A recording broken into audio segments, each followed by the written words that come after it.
Hamba mewakili berdoa dalam nama Tuhan Yesus, tenangkan hati dan jiwa mereka, sehingga ketika waktu duduk mendengar firman Tuhan, mereka dapat dengan leluasa menerimanya. Telinga mereka menjadi telinga seorang murid mendengarkan. Hati mereka hati Tuhan di sana untuk menyambut firman-Mu dengan leluasa. Di dalam nama Tuhan Yesus kami berdoa dan bersyukur. Kalian sebagai teman semua, saat ini kita bersyukur kita ada di situasi sekarang, situasi yang bagaimana coba? Semua nggak bisa keluar rumah, betul kan? Tapi puji Tuhan hari ini yang dari luar datang ke tempat ini untuk datang beribadah, bukan? Ya, semua yang di sini ya ada dikunjungi. Itu luar biasa pemeliharaan Tuhan. Di situasi yang seperti ini, kadang orang jadi takut, ragu gitu kan? Dengan kehidupan ini, apalagi sebagai remaja. Nah adik-adik, teman-teman semuanya, sekarang saya mau nanya sama kalian, siapa yang di antara kalian merasa tidak dikasihi? Pernah nggak punya perasaan, aduh saya kok nggak disayang, saya kok nggak diperhatiin? Ya itu adalah mulai senyum-senyum. Ada perasaan seperti itu? Coba mewakili, pernah nggak? Pernah terbesit, pernah merasakan nggak? Kok aku nggak disayang sih? Pernah nggak? Coba. Pernah. Pernah karena ada yang nggak peduli, atau mama kah, siapa kah, teman kah, kadang gitu kan? Lalu apa yang ada di pikiranmu ketika merasa? Jawab ya. Nanti yang lain mewakili. Siapa yang pernah merasa seperti itu, nggak dikasihi? Cek satu. Masa cuma ini? Yang lain ada? Merasa nggak disayang gitu, aduh kok aku dimarahin melulu, aku dibully atau apa aja. Apa yang kau rasakan? Boleh ceritakan? Boleh cerita. Bagaimana perasaanmu pada waktu seperti itu?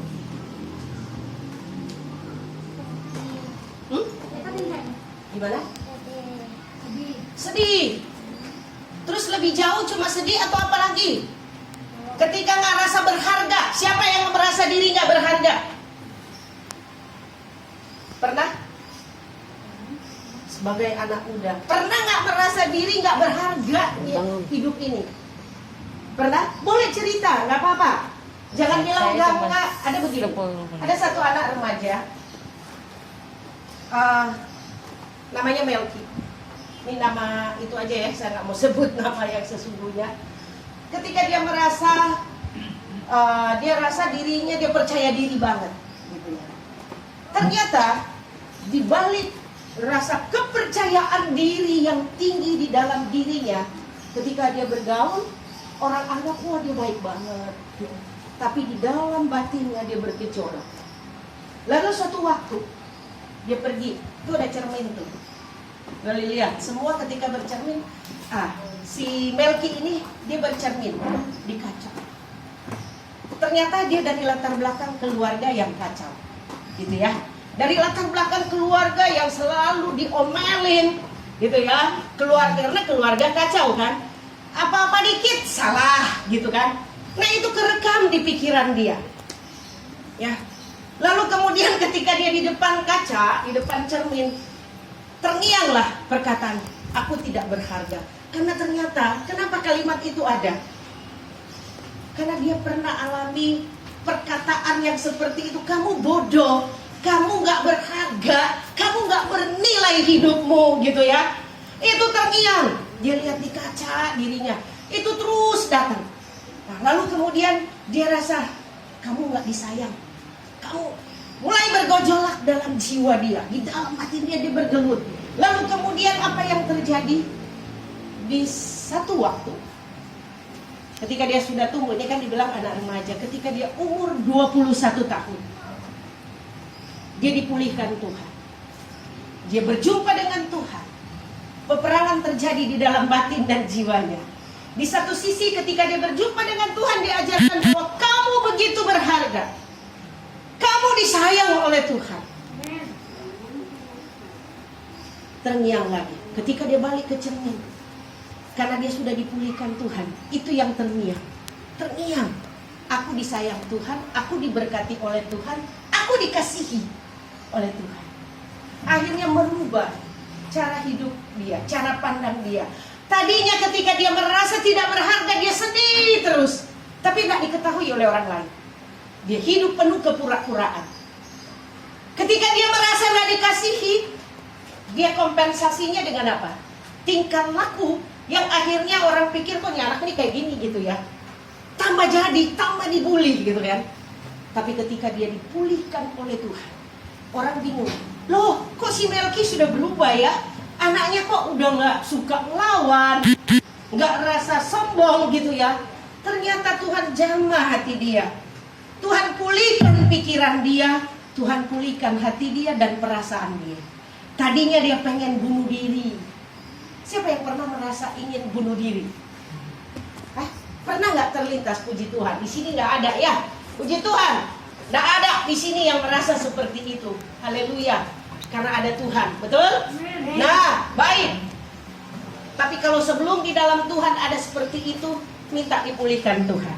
Karena itu bisa datang merasuk jiwa kalian. Nah, mari kita lihat dari Roma 8. Saya bacakan aja ya. Ada Alkitab di HP atau ada Alkitab nggak? Semua ada bawa Alkitab nggak? Hah? Dengar baik-baik ya. Saya baca ya. Saya baca Roma 8 ayat 15 sampai 17. Saya bacakan, dengar baik-baik ya. Pakai kuping saja terus simpan di hati. Oke, karena nggak semua bawa Alkitab. Ada Alkitab ya sih supaya enak semua baca. Ada yang Alkitab. Boleh dibagi supaya mereka yang lain. Kalau dibaca itu lebih merekam, lebih melekat di pikiran kalian. Amin. Ya. Kalau ada di HP boleh buka. Itu tuh anak remaja sana. Ada. Yang nggak Roma punya. 8 ayat 15. Roma 8 ayat 15 sampai 17. Nah, yang nggak punya, yang bisa baca ya. Sudah?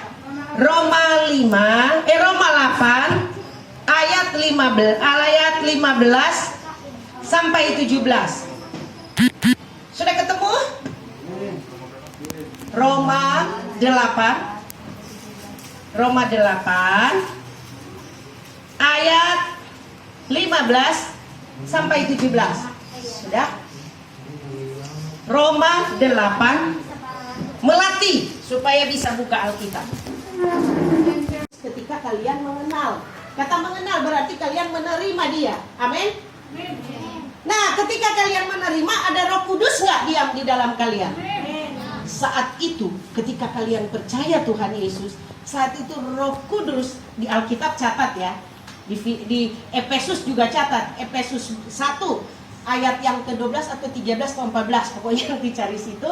Di situ dikatakan ketika kita semua ini percaya Yesus, kita dimeteraikan oleh Roh Kudus. Roh Kudus diam di dalam diri kita.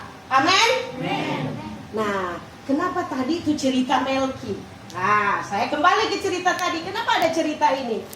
Tadi saya bilang ketika dia bertemu dengan Tuhan Yesus secara pribadi misalnya siapa namanya tadi? Sela. Tadi Sela sedih. Tapi ketika ada Tuhan Yesus di hatimu, di pikiranmu, sedihnya hilang nggak? Tenang kan? Jadi tenang. Karena kau percaya ada Tuhan Yesus melampaui dari papa, mama. Ada Tuhan Yesus lebih sayang kepada Sela, melebihi dari orang-orang yang ada di sekitarmu. Amin. Paham dulu sampai di sini. Pelan-pelan aja ya saya bawa supaya enak kita pelajari. Oh iya, tadi dibilang sangat sakit ya kalau disalah mengerti oleh orang ya. Sakit ya kalau nggak disayang, apalagi kalau dibully, betul nggak? Yang paling sangat tersenggol hati kita, paling kita nggak bisa terima, masalah apa? Harga diri. Engkau berharga atau tidak? Betul? Banyak kali di antara kita merasa diri tidak berharga, bukan? Kadang tidak ada nih, oh dia lebih baik, kita bandingkan diri kita. Dia lebih baik dari saya. mulai banding-bandingkan diri. Lama-lama pikiran kita yang sakit, bukan? Dari sini turun ke hati, hati kita yang rusak. Betul? Kita mulai benci. Kita mulai sudah mau bilang defense lagi. Kita mulai bikin tameng, topeng diri. Tahu? Paham ya? Sampai di sini. Kita bikin topeng diri kita, kita tegar, kita kuat di luar. Akhirnya apa? Kompensasi dengan orang lain. Kita buat supaya kita diterima oleh orang lain. Betul? Nah, ini yang paling utama. Tadi dibilang roh Allah bersama-sama dengan roh kita, bukan? Dan kita disebut anak-anak Allah. Luar biasa nggak? Itu menyatakan, menggambarkan, menjelaskan kepada kita bahwa kita ini adalah anak-anak Allah. Kalau anak Allah berarti kita disayang oleh Tuhan, dikasihi, kita berharga di mata Tuhan, kita diberkati. Amin. Ingat, kita ini dikasihi sama-sama. Satu, saya dikasihi, saya berharga, saya diberkati. Saya diberkati karena ada Yesus. Saya berharga karena ada Yesus. Saya disayang, dikasihi oleh Tuhan karena ada Yesus. Sekali lagi sama-sama. Saya dikasihi oleh Yesus ketika saya percaya. Baik, ini yang kita pegang.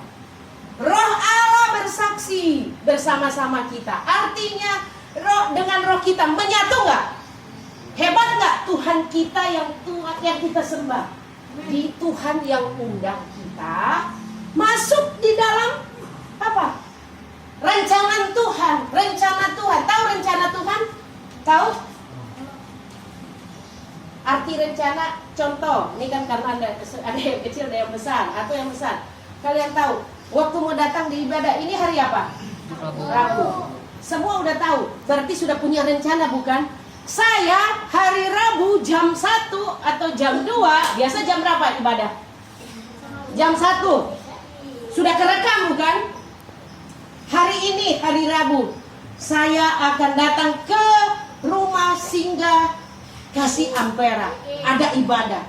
Ada planning, bukan? Kalian ada tugas nggak semua di sekolah? Ada.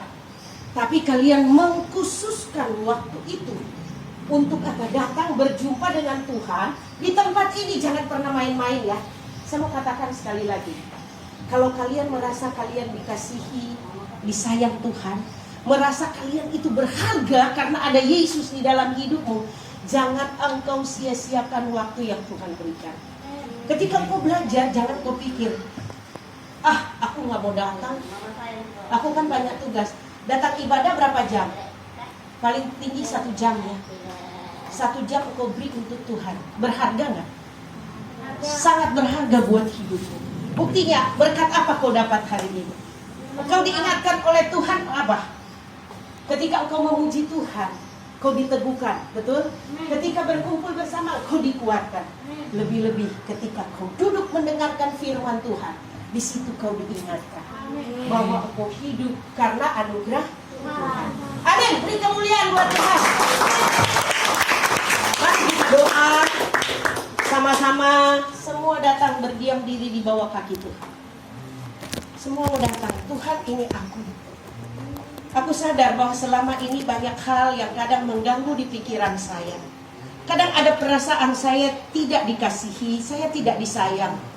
Padahal ada Tuhan yang menyayangi engkau melampaui siapapun yang ada di sekitarmu.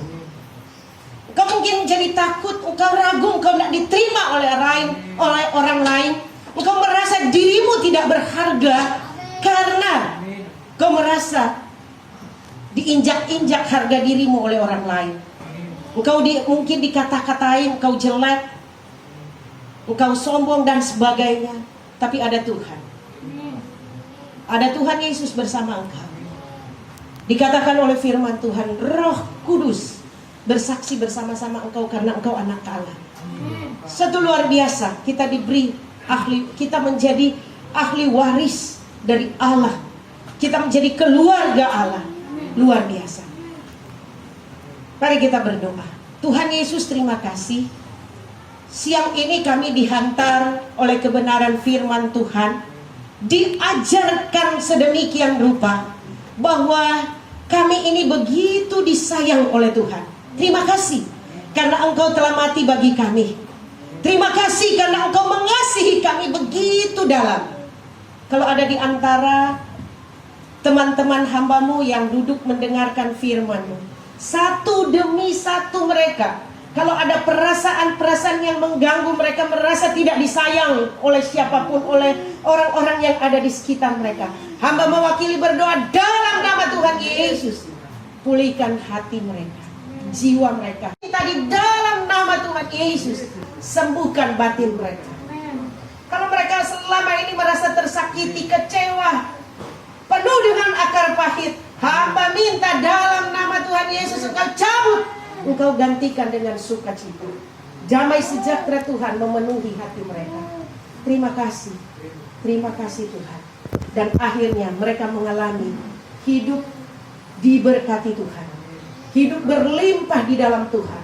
Sukacita, damai sejahtera memenuhi hidup mereka. Terima kasih. Ini teman-teman hamba-Mu.